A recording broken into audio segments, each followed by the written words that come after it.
बोलिए श्री राधिका रमण बिहारी लाल की जय।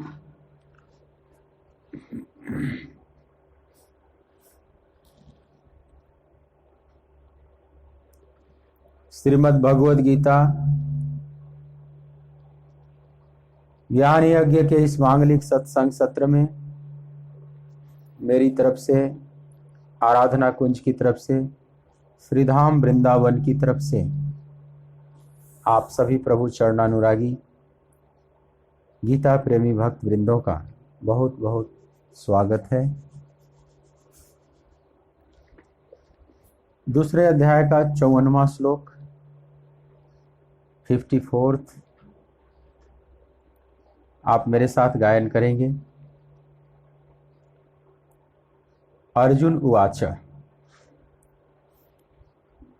इतने लंबे समय के बाद अब अर्जुन कुछ कहेंगे भगवान से।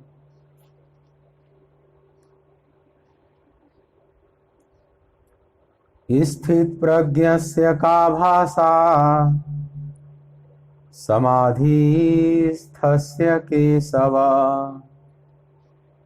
स्थितधि किं प्रभासेत किमासीत व्रजेत किम।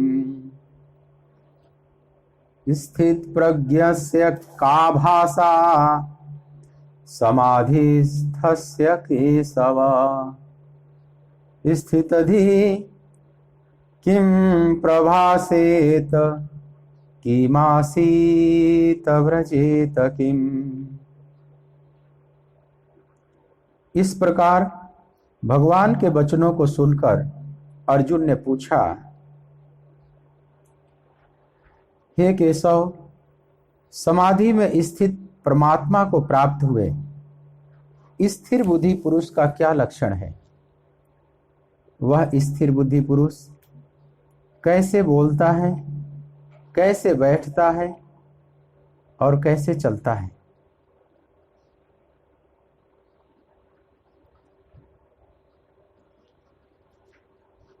अर्जुन ने एक जिज्ञासा किया स्थित प्रज्ञ महापुरुषों के बारे में। स्थित प्रज्ञ का मतलब जिनकी प्रज्ञा स्थित हो गई है, स्थिर हो गई, वे सिद्ध महापुरुष जिनकी प्रज्ञा अब कंपित नहीं है। प्रज्ञा की जो लौ है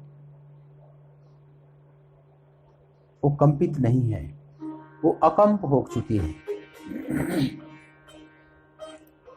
यह गीता का बहुत अनूठा शब्द है, स्थित प्रज्ञ।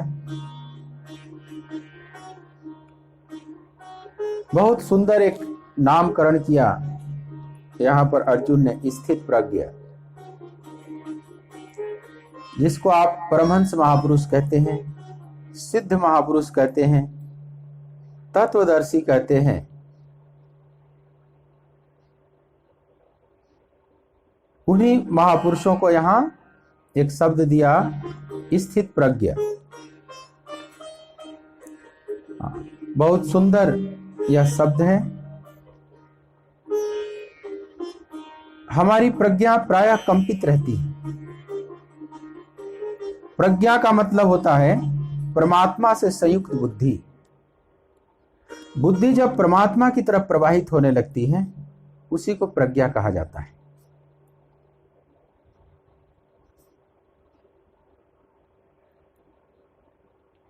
जब बुद्धि संसार की तरफ प्रवाहित है उसको प्रज्ञा नहीं कहा जाता है, वो तो बुद्धि राजसी तामसी बुद्धि है। जब बुद्धि सात्विकी होती है और उस सात्विकी बुद्धि भी परमात्मा की तरफ प्रवाहित होने लगी उसको प्रज्ञा कहा जाता है। लेकिन परमात्मा की तरफ प्रवाहित होती हुई बुद्धि भी, मतलब जो प्रज्ञा है, वो भी एकदम स्थिर नहीं हो जाती।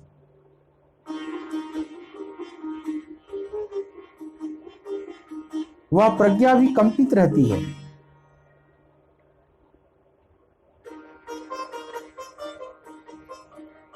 जब तक साधक की अवस्था है तब तक प्रज्ञा कंपित है। लेकिन यही प्रज्ञा जब स्थित हो जाती है तो मतलब साधक की अवस्था पूरी हो गई, सिद्धावस्था की प्राप्ति हो गई। वहां पर जाकर प्रज्ञा अकंप हो जाती है, इसलिए उन महापुरुषों को स्थित प्रज्ञ कहा जाता है। साधक की भी प्रज्ञा डोलती रहती है। हाँ, जैसे जैसे साधक सिद्धावस्था की तरफ बढ़ता चला जाएगा, साधक अपनी साधना के उत्कर्ष काल में पहुंचता चला जाएगा, ऊर्ध्वरेता उसकी गति होती चली जाएगी,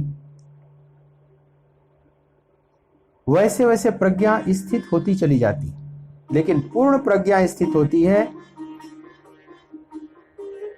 जब वह परमात्मा को प्राप्त कर लेता है, जब वो पूर्ण सत्य का अनुभव कर लेता है। ऐसे महापुरुषों के लिए यहां शब्द प्रयोग किया गया, स्थित प्रज्ञ। तो अर्जुन पूछ रहे हैं कि हे केशव, स्थित प्रज्ञ महापुरुषों की क्या परिभाषा है? का भाषा माने क्या परिभाषा है?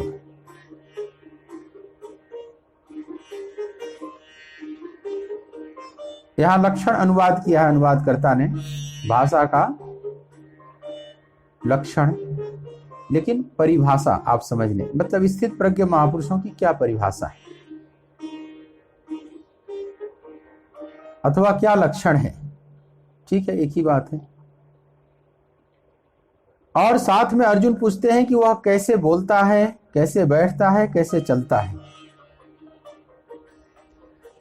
अब अर्जुन की मानसिकता पर जरा विचार करें। अर्जुन जो ये प्रश्न उठाए हैं, इसका मतलब अर्जुन के भीतर कुछ घटना घट रही है। अर्जुन ने भगवान से इतने समय तक ज्ञान योग और कर्म योग की बातें सुनी। भगवान ने विभिन्न आयाम से समझाने का प्रयास किया, साधना के 2 मजबूत पथों की बात किया, ज्ञान योग, ज्ञान मार्ग और कर्म मार्ग की। दोनों से वहां पहुंच सकता है। दोनों रास्तों से चलकर अविद्या की निवृत्ति हो जाती है। अगर ज्ञान मार्ग से कोई चले तो उसको कह सकते हैं अविद्या की निवृत्ति हुई। कर्म योग से चले तो कर्मों के बंधन को तोड़कर बाहर निकल गया। कर्म बंधम प्रहास्यसि, कर्म बंधन को तोड़ दिया या अविद्या से बाहर निकल गया, अविद्या की निवृत्ति हो गई। पर दोनों ही मार्गों से वो परम सत्य को प्राप्त कर लेता है, स्थित प्रज्ञता की स्थिति को प्राप्त कर लेता है। भगवान ने विस्तार से दोनों मार्गों की चर्चा की, अर्जुन अभी तक सुनते रहे। लेकिन अर्जुन जो अब प्रश्न उठा रहे हैं, इससे अर्जुन के भीतरी भाव का पता चलता है कि अर्जुन के अंदर अब जिज्ञासा हो गई है।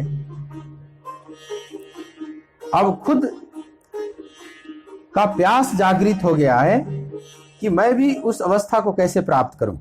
स्थित प्रज्ञ की परिभाषा और उसके लक्षण पूछने का मतलब है कि अर्जुन के भीतर भी अब वह इच्छा प्रकट हो गई कि मैं भी स्थित प्रज्ञ कैसे बनूं। अर्जुन केवल पूछ नहीं रहे हैं कुतूहल बस, स्वाभाविक की स्थित प्रज्ञ महापुरुष की क्या परिभाषा है आप बताइए, संत की क्या परिभाषा है आप बताइए। केवल अब पूछ नहीं रहे हैं, अर्जुन खुद भी वो संत बनना चाहते हैं। अब उस अवस्था को प्राप्त करने की लालसा अर्जुन के भीतर प्रकट हो गई।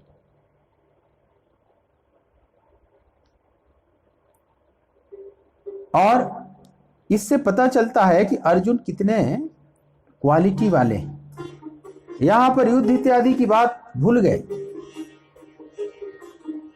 युद्ध करूं कि ना करूं, विजय किस प्रकार से मिले, शत्रुओं को मैं कैसे पराजित करूं, अब इन सब बातों को वे एक तरफ रख दिए।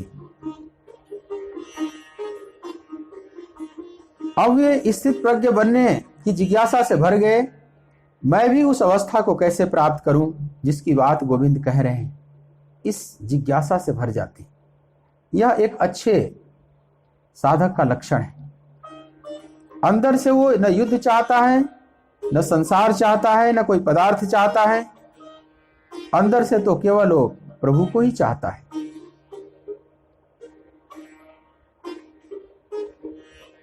जो सच्चा जिज्ञासु है, जिसका अंतःकरण शुद्ध है, स्वच्छ है, वह कोई सांसारिक कामना नहीं चाहता, वो केवल परमात्मा को ही चाहता है। ऊपर से युद्ध करता हुआ दिखाई भी पड़ रहा है, ऐसा लगेगा कि राज्य पाने के लिए, सुख भोग पाने के लिए यह अर्जुन, ये पृथानंदन युद्ध में लगा हुआ है,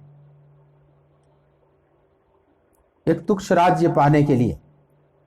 लेकिन बात ऐसी नहीं है। युद्ध करना तो अर्जुन की मजबूरी है, युद्ध तो उन पर थोपा गया है। अर्जुन युद्ध से बचने का बहुत प्रयास किए। युद्ध तो अब कोई विकल्प नहीं बचा हुआ था। There is no alternate. सारे द्वार बंद हो चुके थे शांति के। स्वयं भगवान कृष्ण शांति दूत बनकर आए, भगवान कृष्ण की भी एक नहीं सुनी और दुर्योधन बांधने चला। अब ये लोग क्या करें? अब कितना सहन करें? बचपन से ही तो सहन ही करते चले आ रहे, अब मामला असह्य हो गया। और भगवान कृष्ण भी स्वयं निर्णय देते हैं। भगवान कृष्ण आकर पांडव शिविर में और बोले कि अब युद्ध की तैयारी करो, यही एकमात्र मार्ग बचा हुआ है और यही एकमात्र धर्म का रास्ता है। अब युद्ध न करना अधर्म है। बुआ कुंती के पास गए, हस्तिनापुर में कुंती रह रही थी, विदुर जी के यहां रह रही थी। तो वहां से जब असफल प्रयास हुआ, उसमें सफलता नहीं मिली, दुर्योधन नहीं माना, फिर बुआ कुंती के पास आई तो बुआ कुंती ने भी यही कहा कि जाकर युधिष्ठिर को कह देना, मेरे पुत्रों को संदेश देना। अब पीछे नहीं हटेंगे, अब अन्याय बहुत सह चुके, अब इससे ज्यादा सहना भी अपराध है, अपराध को और बढ़ावा देना भी एक अपराध है। तो छत्राणियां जिस दिन के लिए पुत्रों को पैदा किया करती हैं, वे दिन आ गए हैं। जाकर कह देना, हे देवकी नंदन, जाकर कह देना युधिष्ठिर से और सभी पुत्रों से। भगवान कृष्ण बुआ कुंती का भी संदेश सुनाते हैं, स्वयं भी अपना निर्णय वही देते हैं। धर्मराज युधिष्ठिर ने भी धर्म के तराजू पर तौल कर देखा तो बस एक ही अब मार्ग बचा हुआ है, युद्ध, यह धर्म है। अर्जुन को भी बात समझ में आ गई। लेकिन आप देख सकते हैं इसमें कि युद्ध करना इनकी इच्छा नहीं है, युद्ध करने के लिए लालायित नहीं है। ये पांडव लोग युद्ध करने के लिए इन्हें मजबूर किया गया है, इन्हें विवश किया गया है और कोई उपाय नहीं अब बचा। तो अर्जुन का जो आंतरिक संस्कार है वह ये सब युद्ध करके राज्य भोग सुख पाना नहीं। राज्य सुख भोग अगर पाना होता तो अर्जुन स्वर्गलोक में भी गए थे। और वहां कथा आती है कि उर्वशी ने प्रस्ताव रखा, प्रेम का प्रस्ताव रखा, अर्जुन ने साफ मना कर दिया कि मैं तो मां के रूप में देखता हूं, मां कुंती का स्वरूप देख रहा हूं आप में। उसके अहंकार को इतना चोट लगा उस उर्वशी के कि शाप दे दिया, मैं देवलोक की अप्सरा और ये मृत्युलोक का मनुष्य, और इस तरह से ठुकरा दिया, नपुंसक होने का श्राप दे दिया। उस शाप को भी स्वीकार कर लिया अर्जुन। अर्जुन में कोई लिप्सा नहीं, कोई भोगों की कामना नहीं।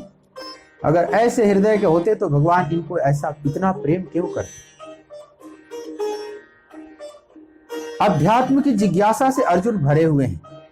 आखिर अर्जुन को जो निमित्त बनाया भगवान ने, यह जो भगवत गीता का ज्ञान भगवान दे रहे हैं अर्जुन को माध्यम बनाकर, तो माध्यम भी जिसको बनाया जाता है उसमें भी क्वालिटी होती है ना, उसमें भी कुछ क्वालिटी होनी चाहिए, तभी उसको माध्यम बनाया जा सकता है। जैसे ये मोबाइल फोन जो है, ये डिवाइस, इसका माध्यम बनाकर आप तक यह प्रवचन जा रहा है। इंटरनेट को माध्यम बनाकर वृंदावन से प्रसारित यह गीता का प्रवचन आप तक जा रहा है, आप देश दुनिया में जहां भी हैं सुन रहे हैं। तो जो ये यंत्र, जो ये टेक्नोलॉजी इस ध्वनि को तुरंत पहुंचा दे रही है पूरी पृथ्वी पर, उस ध्वनि की कुछ, उस यंत्र का कुछ क्वालिटी है ना, उस टेक्नोलॉजी की क्वालिटी को तो आप मानेंगे।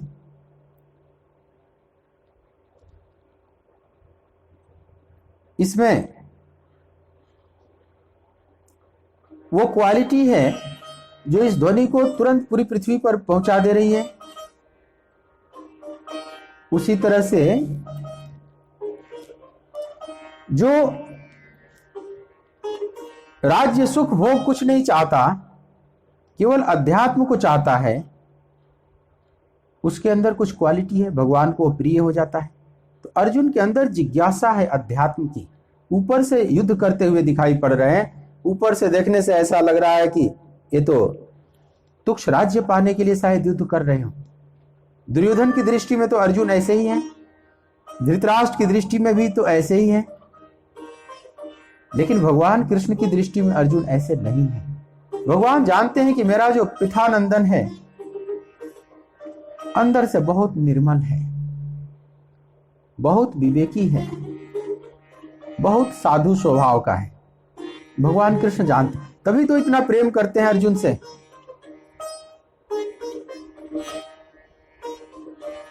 अगर ये क्वालिटी भगवान न देखते अर्जुन के अंतर्गत, तो भगवान इतना प्रेम नहीं करते। कृष्ण ने जो अर्जुन को प्रेम किया है, अद्भुत प्रेम है। शायद कृष्ण अवतार में भगवान ने जो यहां 125 साल तक इस धराधाम पर लीलाएं किया, जितना अर्जुन को सौभाग्य मिला है भगवान के सानिध्य का, उतना और किसी को भी नहीं मिला है। वैसे ही भगवत गीता अर्जुन के को माध्यम बनाकर भगवान ने नहीं प्रसारित किया है, अर्जुन के द्वारा ही ये प्रसारित हो सकती थी गीता, और किसी के को माध्यम बनाने से बात नहीं बनती। वैसे भी आप जानते हैं कि नर नारायण के अवतार हैं। कृष्ण स्वयं नारायण हैं, तो नर ऋषि के अवतार हैं अर्जुन। और